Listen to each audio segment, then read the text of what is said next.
ఆ అబ్బాయి వేరే వాళ్ళతో రిలేషన్లో ఉన్నాడని ఈ అబ్బాయి చెప్పినప్పటికీ కూడా నువ్వుంటే చాలు అని అనుకుంది కోమలి అనే అమ్మాయి. ఈ రోజు తను తీసుకున్న ఈ డిసిషన్ వల్ల ప్రేమించిన అబ్బాయి కోపాన్ని ఈమె చూసి ఇలాంటి డిసిషన్ తీసుకుంటే కన్న తల్లిదండ్రులు, నవమాసాలు మోసిన ఆ తల్లి ఈ రోజు చూడాల్సి వచ్చింది. ఎవరో వదిలేసిరని చెప్పేసి నువ్వు నీ ప్రాణాలు తీసుకుంటే నిన్ను పెంచిన వాళ్ళు, నిన్ను కన్న వాళ్ళు బ్రతికుండగానే లాగా బ్రతకాలి. నీ తల్లిదండ్రుల నవ్వు కంటే కూడా ఆ లవర్ కోపమే ఎక్కువైపోయిందా? తల్లిదండ్రుల ప్రేమను కూడా మరిపించే అంత స్టేజ్కి వెళ్ళిపోయిందా? నిజంగా ట్రూ లవ్వే అయ్యి ఉంటే ఈరోజు నువ్వు ఇలాంటి సిచ్యువేషన్కే వచ్చేదానివి కాదు కదా. ఒక వ్యక్తికి ఒకరిని మర్చిపోవడానికి కొన్ని వందల మార్గాలు ఉన్నాయి, కానీ ఆ అబ్బాయిని మర్చిపోవడం కోసం ప్రాణాలే తీసుకోవాలి అనుకోవడం మాత్రం చాలా తప్పు. అలాంటి వాళ్ళకి బుద్ధి రావాలంటే ధైర్యంగా బతకాలి. చెప్పుతో కొట్టినట్టు నీ జీవితాన్ని నువ్వు మలుచుకోవాలి. అది నిజంగా ఒక వ్యక్తి నిన్ను వద్దు అనుకుంటే ఆ వ్యక్తికి నువ్వేంటి అనేది ప్రూవ్ చేయగలగాలి. ఒక వ్యక్తి నిన్ను అసహించుకున్నప్పుడు కానీ, ద్వేషించినప్పుడు కానీ, నువ్వు నాకు వద్దు అనుకున్నప్పుడు కానీ, నేను ఎందుకు తనని కోల్పోయానా, తను నా లైఫ్లో ఉంటే ఈరోజు నా లైఫ్ వేరే ఉండేది అని చెప్పి తనంతకు తనే పశ్చాత్తాప పడాలి, రియలైజ్ అవ్వాలి. అది అలా బతకాలి. అంతే తప్ప ప్రేమించలేదనో, చంపడమో ఇది పరిష్కారం కాదు. అవతలి వ్యక్తికి చెప్పుతో కొట్టినట్టు బతికి చూపించాలి. అది ఒక మనిషిలో ఉండాల్సిన క్వాలిటీ.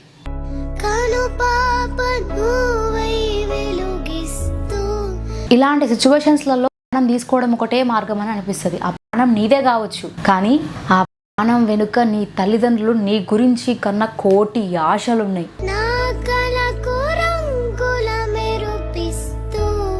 ఆ టైంలో ఒక్కసారి తల్లిదండ్రుల గురించి ఆలోచించుంటే చాలా బాగుండేది. తల్లిదండ్రులు ఎక్కడో దూరంగా పనిచేస్తున్నప్పుడు వాళ్ళందరినీ వదిలిపెట్టి ధైర్యంగా ఇక్కడ నువ్వు బ్రతుకుతున్నావు, నీ లైఫ్ని నువ్వు లీడ్ చేసుకుంటున్నావు, చదువుకుంటున్నావు అంటే ఆల్రెడీ కొన్ని విషయాలలో స్ట్రాంగ్గా ఉన్నావనే అర్థం. కానీ అదే స్ట్రాంగ్నెస్ ఈ అబ్బాయి దగ్గరికి వచ్చేసరికి వీక్నెస్గా మారిపోయింది. తన వయసు చిన్న వయసు. ఈ చిన్న వయసులో అర్థం కాక, తన పక్కన ఎవరూ లేక, ఎవరితో షేర్ చేసుకోలేక, డిసిషన్ మేకింగ్ కరెక్ట్గా లేక ఈరోజు తను కోల్పోతూ వచ్చింది. తను ప్రీవియస్గా రిషి బ్రోతో కావచ్చు, ఎస్ఆర్ టీంలో సనా వాళ్ళతో కావచ్చు, వీళ్ళతో కొన్ని వీడియోస్ తీయడం జరిగింది. ఇలాంటి సిచ్యువేషన్ నీ లైఫ్లో ఒకటి వచ్చింది అన్నప్పుడు, నువ్వు అంత జాలీగా వాళ్ళతో ఉన్నప్పుడు అదే టీంలో వాళ్ళకి నువ్వు చెప్పుంటే బాగుండేది. రిషి బ్రో మాట్లాడుతూ ఒక మాట అన్నాడు. వాళ్ళ ఫ్రెండ్ సర్కిల్లో కొంతమందికి మెసేజ్ చేసిందంట. ఆ మెసేజ్ ఏదో మా టీంలో ఒక్కరికి వచ్చినా కూడా డెఫినెట్గా మేము తన ప్రాణాలని కాపాడే వాళ్ళం అని చెప్పేసి చెప్తూ వచ్చారు. ప్రతిదానికి పరిష్కారం కాదు. అక్కడ వాళ్ళ మదర్ తన కోసం ఎంత ఏడుస్తుంది అనేది వాళ్ళ వీడియోలో వాళ్ళు చెప్తూ వచ్చారు. మేము దగ్గర నుంచి చూస్తున్నాం. వాళ్ళ పేరెంట్స్ ఎట్లా బాధపడుతున్నారు, వాళ్ళ బాధను వర్ణనాతీతం అని చెప్పి చెప్తూ వస్తున్నారు. వాళ్ళ ఫాదర్ చూసుకుంటే ఎక్కడో లాంగ్లో ఉన్నాడు. వాళ్ళ మదర్ ఫ్లైట్ ఎక్కేసి తొందరగా ఇక్కడికి రావడం జరిగింది. ఎక్కడో దూరాన తను కూడా ఉంది. బిడ్డను ఇక్కడ పెట్టినా కూడా ఆ తల్లి మనసంతా ఇక్కడే ఉంది. నా బిడ్డ ఏం చేస్తుంది, నా బిడ్డ ఎలా ఉంది, టైంకి తింటుందా, హ్యాపీగా ఉంటుందా, ఒక తల్లికి బిడ్డకి మధ్యలో ఎలాంటి బౌండింగ్ ఉంటుంది. ఆమంత దూరంలో ఉండి ఒక ఆడపిల్లని ఇక్కడ పెట్టి మరి చదివిస్తుంది అంటే ఆ బిడ్డ భవిష్యత్తు కోసం ఆ తల్లి ఎన్ని కలలు కనుంటుంది. అలాంటి తల్లిదండ్రుల గురించి ఆలోచించండి. మీ ప్రాణాలని ఎవడో గుట్టంగాడి కోసం, ఎవడో వద్దన్నాడని వాళ్ళ కోసం మీ తీసుకోకండి. వాళ్ళ కళ్ళ ముందు తిరుగుతూ సంతోషంగా బ్రతుకుతూ చెప్పుతో కొట్టినట్టు గుణపాఠాన్ని నేర్పించాలి. అలాంటి వాళ్ళకి నిన్నొద్దు అనుకున్నందుకు కుమిలిపోయేలా చేయాలి, కానీ నువ్వే కుమిలిపోవద్దు. గత కొన్ని సంవత్సరాలుగా వీళ్ళిద్దరూ ప్రేమలో ఉన్నారు. టైం వచ్చిన తర్వాత ఈ అబ్బాయి నేను వేరే అమ్మాయితో రిలేషన్లో ఉన్నాను బెంగళూరులో అని చెప్పేసి చెప్తూ వచ్చిండు. ఆ అమ్మాయి అప్పటికే తన పైన ఎన్నో హోప్స్ పెంచుకొని ఎంతో గాఢంగా ప్రేమించింది. కాబట్టి నువ్వు లేకపోతే నువ్వు నాతో ఇలా అయినా ఉండు అని చెప్పేసి తను మాట్లాడుతూ వచ్చింది. మనం చూస్తున్నట్టుగా సీసీటీవీ ఫుటేజ్ ఏదైతే వైరల్ అవుతుందో అందులో ఆ అబ్బాయి వాళ్ళ ఇంటికి వెళ్ళడం కూడా జరిగింది. తర్వాత వాళ్ళిద్దరి మధ్యలో ఎలాంటి గొడవ జరిగింది, ఏమైంది అనేది వాళ్ళిద్దరికే తెలుసు. ఆ తర్వాత తను మెసేజ్ చేయడం జరిగింది. ఇతను ఏం చేసిండు, ఏమైనా చేసుకుంటుందేమో అని భయపడ్డా లేకపోతే ఏమనుకున్నాడో తెలియదు. వాళ్ళ సిస్టర్ని అక్కడికి పంపించిండు, డోర్ కొట్టినా తీయలేదు. మరి డోర్ కొట్టినా కూడా తను తీయట్లేదు అంటే దాని అర్థం ఈ అమ్మాయి ఇలా మెసేజ్ చేసింది, డోర్ కొట్టినా తీయట్లేదు అని చెప్పేసి. అట్లీస్ట్ ఈ మధ్య కాలంలో ఇలాంటి ఘటనలు ఎక్కువ జరుగుతున్నాయి కాబట్టి నువ్వు పిఎస్కి కంప్లైంట్ ఇచ్చేది ఉండే, లేకపోతే వాళ్ళ మదర్కి కాల్ చేసి చెప్పేది ఉండే, లేకపోతే అదే ఎస్ఆర్ టీంలో రిషి బ్రోకు ఇంకెవరికైనా చెప్పేది ఉండే. అట్లీస్ట్ వాళ్ళన్న వచ్చి తనని సేవ్ చేసేవాళ్ళు కదా. ఎంతో భవిష్యత్తు ఉన్న అమ్మాయి చిన్న వయసులోనే ఇలా అవ్వడం చాలా బాధాకరం. యాక్చువల్లీ ఇలాంటి ఘటననే ఆ అమ్మాయి లైఫ్లో ప్రీవియస్గా ఒకసారి జరిగి ఇలానే ఒక తాడు కట్టినప్పుడు వాళ్ళు అక్కడికి వెళ్ళి తనని సేవ్ చేసారు. ఎందుకంటే ఆ వంగిపోయి ఉండడం వల్ల తనకి ఏం అవ్వలేదు, బట్ అయిపోయింది తను అని చెప్పేసి చెప్తూ వచ్చారు. ఇలాంటిది ఆల్రెడీ ప్రీవియస్గానే ఒకటి చేసింది, మళ్ళీ సెకండ్ టైం ఏమన్నా అవుతుందేమో అని చెప్పేసి నువ్వు నిజంగా ప్రేమిస్తే ఆ అమ్మాయిని అట్లీస్ట్ నువ్వు ఇన్ని రోజులు టైంపాస్కి ఉన్నావా ఎట్లున్నావా తెలియదు, నువ్వు ప్రేమించిన అనే ఒక పదానికి మాత్రం మచ్చనే తీసుకొచ్చినావు. ఆ ప్రేమకి వాల్యూ లేకుండా చేస్తున్నావు. ఆ అమ్మాయి అలాంటి మెసేజ్ చేసినప్పుడు ఎవరికైనా ఇన్ఫార్మ్ చేయాలి. ఎన్నో సార్లు చెప్తూ వస్తున్నాం, ఎంతో మంది గురించి మాట్లాడుతూ వస్తున్నాం, ఇలాంటివి చూస్తున్నాం. అలాంటప్పుడు ఆ అమ్మాయి అలా అన్నప్పుడు ఎవరికైనా ఇన్ఫార్మ్ చేసి ఉంటే అయిపోయేది కదా. నీ పాటికి నువ్వు పోయేటోడివి, ఆ అమ్మాయి ప్రాణాలన్నా మిగిలేవి, ఆ కన్న తల్లిదండ్రులకి ఈరోజు కడుపు కోత ఉండకపోయేది.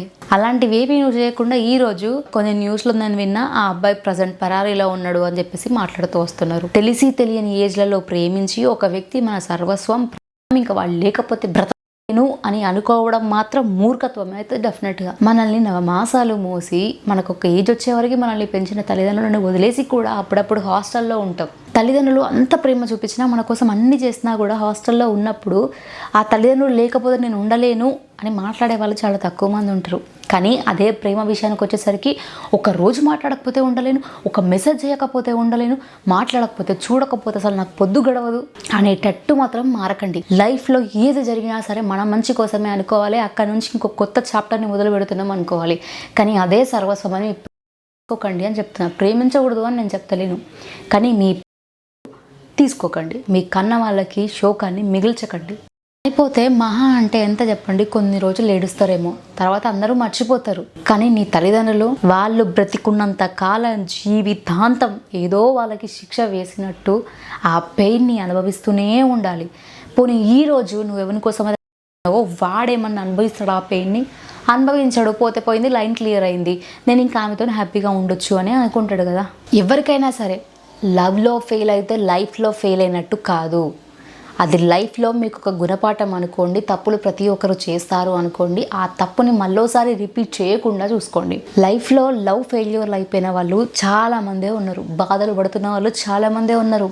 కానీ వాళ్ళందరూ కూడా ఇలాంటి డిసిషన్స్ తీసుకోలేరు. ఆ అమ్మాయి వయసు తెలిసినప్పుడు అట్లీస్ట్ ఎవరైతే ఇంతవరకు తనతో ప్రేమిస్తున్నా అని చెప్పి మాటలు చెప్పి ఆ అమ్మాయిని నమ్మించిండో కనీసం తనైనా అర్థం చేసుకోలేదంటే ఇక్కడ ఏమనాలి? ఈ ప్రేమలు ప్రేమించి కన్నవారిని మర్చిపోయి లైఫ్లో కొన్ని సంవత్సరాల ముందు ఎవడో వచ్చిన గుట్టంగాని కోసం మీ ప్రాణాలని పణంగా పెట్టి వాడి కోసం డబ్బును ఖర్చు పెట్టి వాడి కోసం ఏడ్చి స్టేటస్లు పెట్టుకొని ఆ గుడి మెట్లు ఎక్కి మోకాళ్ళ మీద నడిచి వాడు లేకపోతే లేను అని ఇవన్నీ అంటారు. కానీ వాళ్ళ పైన మీరు పెట్టే ఆ ఎఫర్ట్స్ ఏవో మీ కన్న వాళ్ళ పైన పెట్టండి. జీవితం వాడి కోసం కాదు, నీ కన్న వాళ్ళ కోసం, నీ కోసం అనుకొని బ్రతకాలి. ఇక్కడ ఈ అమ్మాయిది మిస్టేక్ లేదా అంటే ఈ అమ్మాయిది కూడా మిస్టేక్ ఉంది. ఆల్రెడీ ఒకరితో రిలేషన్లో నేను ఉన్నాను, నాకు అటు సైడ్ లవ్ ఎక్కువ ఉంది అని చెప్పినప్పుడు ఈ పిచ్చమ్మాయి ప్రేమ అంత వెచ్చుకోకుండా సరే మూవ్ ఆన్ అయిపోదాం, ఇది ఎండ్ కాదు, ఇదే ఆరంభం మనకి అని అనుకొని ఉంటే బాగుండేదేమో. అక్కడికే లైఫ్ ఉంది, ఇలాంటి ఒక డిసిషన్ని తీసుకుంది.